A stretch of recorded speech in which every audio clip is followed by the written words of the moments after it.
Senate Budget Committee member Rick Scott joins me now. So, Senator, the Senate is going to vote tomorrow on the rival plans. You just heard Chad saying they're both going to fail, both the Republican and Democrat package. So what then? Well, what we got to do is we got to focus on driving down cost.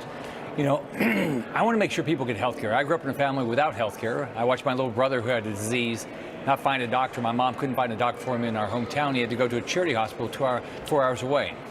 So what we have to do is, if we care about people getting health care, let's drive down the cost of health care. So I have a bill that does that. You put the money, you do what President Trump said, you put the money into an HSA and let individuals buy their own policies, buy their own health care. Yes. That's how we do food stamps. We don't say, oh, let's give the money to the grocery store and they'll give you the amount of food they want you to give. Let's give it to the individual.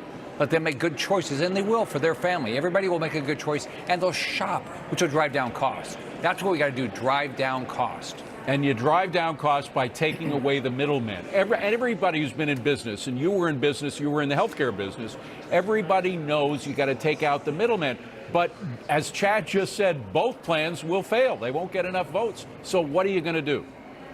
Well, I'm going to keep focused on how do you drive down cost. So I've got a bill out there. It's been supported by August Pfluger in the House with the Republican Study Committee. So I think it's what, and if you look at polling, that's what people want. You know, if you're going to support somebody for their health care, like we support people, you know, that need help for their food stamps with food, we ought to give it to them in a, you know, I call them Trump freedom accounts. Give it to them, let them make their decisions. So I'm just going to keep working on it. I think we'll get it. I'm optimistic we'll get something done because people are fed up. People are mad.